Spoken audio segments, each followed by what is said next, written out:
तरफ आप ही जो है कि छात्रों को मुद्दे को लेकर के आज एक दिवसीय निर्जला उपवास पर हैं, उधर आपके साथी और भाई देवेंद्र भी इसी तरीके से हैं। कल हमने सुबह 4 बजे जब रिपोर्ट की तो उनको DNS, NS और D25 वगैरह तमाम जो दवाएं हैं वो आनन फानन में दी गई। उनकी तबीयत बहुत ख़राब है। आज आप भी हम देख रहे हैं कि सुबह से जो आप बैठे हुए हैं तबीयत आपकी भी ठीक नहीं है। कब तक चलेगा दादा इस तरीके से? राष्ट्रीय नेता है, उनको इस तरीके से आमरण अनशन पर बैठना पड़ेगा कि छात्रों के हितों की बात हो। बहुत ही दुर्भाग्य लग रहा है कि छात्रों की बात अनसुनी की जा रही, सुनी नहीं जा रही है। उन्हें भूख हड़ताल में बैठना पड़ रहा है, उन्हें खाने पीने का त्याग करना पड़ रहा है। उनके साथ साथ एक विधायक को भी अन्न और जल का त्याग करना पड़ रहा है। उसके बाद भी सरकार से बहुत ही अफसोसजनक बात है। और सबसे दुर्भाग्य की बात है, झारखंड मुक्ति मोर्चा की सरकार जो हेमंत सोरेन जी मुख्यमंत्री हैं, बेसन गोष्ठी भी सुन के देते हैं, जिनके आंदोलन की चर्चा पूरे देश में नहीं विदेशों में की गई, जो आंदोलन की उपज उस पिता के पुत्र हैं और आंदोलन को समझ नहीं पा रहे हैं, आंदोलन करने वालों की मांगों को पूरा नहीं कर रहे हैं। बहुत ही अफसोसजनक है। लेकिन अगर वो नहीं मानते हैं तो आने वाले दिन पूरे राज्य में कार्यक्रम किए जाएंगे, पूरे राज्य में आंदोलन की रूपरेखा तैयार की जाएगी और सरकार को बातें करना पड़ेगा, सरकार के पीछे होना पड़ेगा। जितने आपके विरोधी हैं जयराम जी और जो भी लोग आपके ऊपर मतलब कटाक्ष करते हैं, वो बहुत दिन से एक मैसेज दे रहे थे कि भाई देवेंद्र फ्रंट पर लड़ रहे हैं, जयराम व्यस्त हैं या जयराम नहीं आ रहे हैं। क्या आपको लगता है इससे आज वो तस्वीर भी साफ हो गई कि जयराम का स्टैंड क्या है? क्योंकि मेरा स्टैंड क्लियर है और देवेंद्र जी को भूख हड़ताल में बैठने का आइडिया भी मेरा था। हमने बल्कि उनको कहा था कि संख्या बल के साथ बैठे, हमने उदय मेहता जी को भी कहा था। बाकायदा उनसे हमने ये भी कहा था कि जरूरत पड़े तब इस्तीफा दे दीजिए। तो 2-4 लोगों ने इस्तीफा मेरे व्हाट्सएप में भेजा भी है। मैं ये सारी मैंने कहा कि स्टूडेंट हमें क्यों छोड़ना, आज हमें कल हमारी पार्टी ना होगी, नई पार्टी है, लेकिन स्टूडेंट मूवमेंट के साथ हम लोग सदैव फ्रंट पे ही रहेंगे। लाठियाँ कहाँ पड़े लाठी खाएंगे, अन्न का त्याग करना पड़े अन्न का त्याग करेंगे, जल का त्याग करना पड़े जल का त्याग करेंगे। इन छात्रों के मुद्दों के साथ हमें पीछे नहीं हटेंगे। एक मेरा अपना सवाल है जयराम, आगे ज़्यादा आपको परेशान नहीं करेंगे। जब इंसान विधायक नहीं होता है, संघर्ष करता है कि सिस्टम में घुस जाए, सिस्टम में पेनिट्रेट करके सिस्टम को ठीक करने की कवायद शुरू की जाए, वो लोकसभा का चुनाव हारना, फिर विधानसभा का चुनाव जीतना, विधायक बनना और विधायक बनने के बाद भी मुद्दे मनवाने के लिए आंदोलन करना और भूख हड़ताल और आमरण अनशन पर बैठना, टीस है कुछ मन में? हाँ, व्यवस्था को लेकर टीस है। हम विधायक बनने के लिए यहाँ राजनीति में नहीं आए, हम तो विधायक बन ही गए हैं। सारी सुविधाएं हैं, ट्रेन की सुविधा, प्लेन की सुविधा, आवास की सुविधा, होम लोन की सुविधा, व्हीकल लोन की सुविधा, भोजन की सुविधा, सारी सुविधाएं हैं। लेकिन मुझे उन सब चीज़ों के लिए हम नहीं आए। हम लाखों करोड़ों जो लोग हैं हमारे, जो किसान वर्ग से हैं, मजदूर वर्ग से हैं, युवा वर्ग से हैं, उनके लिए हम आए हैं। और हम देख पा रहे हैं उनके लिए राज्य कुछ भी नहीं कर रहा है, उनके लिए कुछ भी नहीं कर रहा है। ना उनको अच्छी शिक्षा दे पा रहा है, ना अच्छा रोज़गार दे पा रहा है, ना अच्छा इलाज कर पा रहा है, ना किसान के खेतों तक पानी दे पा रहा है, ना उनकी फसल बेहतर कर पा रहा है। तो इसीलिए मेरा जीवन नहीं है सो आराम के लिए। अगर होता तो इस गर्मी में तो हम अनशन पर नहीं बैठते, कम से कम एक पंडाल लगा होता। सही बात है, विधायकी एलाइट वर्ग, जो एलिट क्लास के लोग होते हैं वे लोग विधायक में आते हैं। हम सिंपल साधारण वर्ग से आए हैं, हम एक गरीब फैमिली से यहाँ तक आए हैं। मैं अनुभव करता हूँ उनके दुख को और मैं आज भी अनुभव कर रहा हूँ। क्योंकि मेरा विधानसभा का सेशन चल रहा है इसलिए 1 दिन का किया। अगर सेशन नहीं चलता तो हम भी 7-8 दिन तक भूख हड़ताल पर मोर्चे पर बैठ जाते हैं। तो संवैधानिक सरकार का तथ्य क्या है, सरकार का तर्क क्या है हमारी मांगों को खारिज करने का? वो खारिज करें हमारी मांगों को, हमारे तथ्यों को खारिज करें, तभी तो हमें संतुष्ट हो पाएंगे। हमारी मांगें हैं, हमारे तथ्य हैं, हमारे तर्क हैं, उन तर्कों को अब खारिज करें। नहीं, सरकार का कहना ये है कि भाई हम CID जांच करा रहे हैं, गिरफ्तारियां हुई हैं, बहुत सारी चीज़ें बरामद हुई हैं, इंक्वायरी सेटअप होगी, जो दोषी हैं उनके खिलाफ कार्रवाई होगी। तो यह तो सरकार की तरफ एक बेहतर संकेत है। उनकी जो बात है वो मैं आपके सामने रखा हूँ।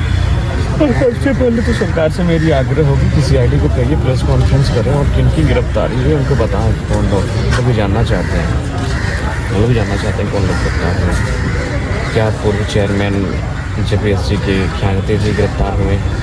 उन पर भी क्रिटिकल कंपनी को 2 करोड़ लेकर टेंडर देने का आरोप लग रहा है। हर एक मैंने कार्यों में 20% कमीशन का आरोप लग रहा है। क्या उनकी गिरफ्तारी हुई?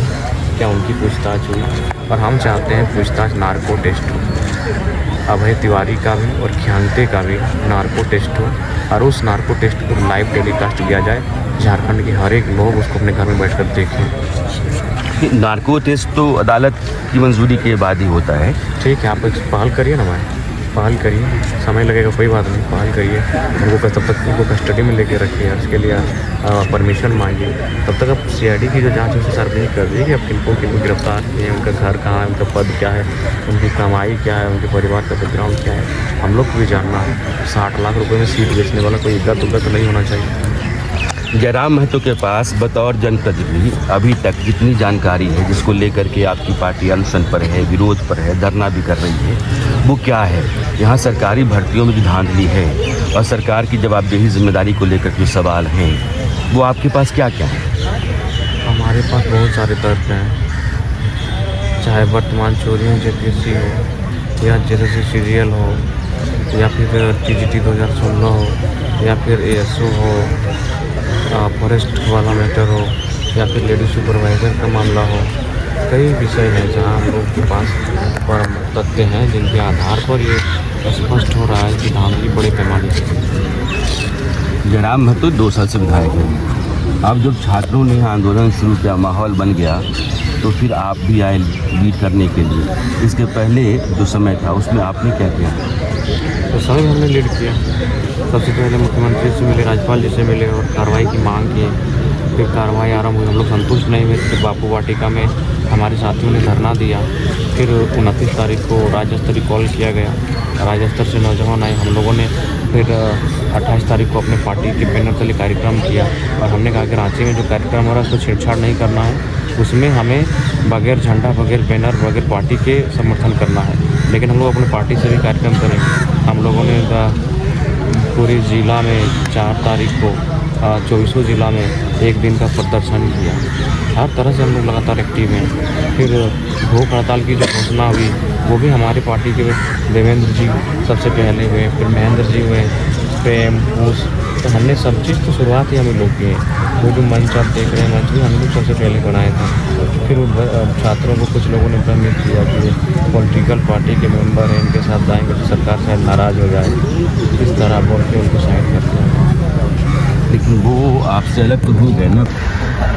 जयराम कुमार महतो जी तो हमेशा लीड किए हैं।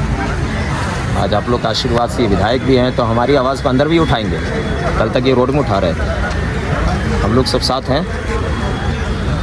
समर्थक होता है उसका दिल नहीं मानेगा। कब से जानते हैं आप विधायक जी को? हम इनके विचारों से जुड़े हैं 2022 से जब से भाषा आंदोलन और मानव श्रृंखला तब से जुड़े हुए।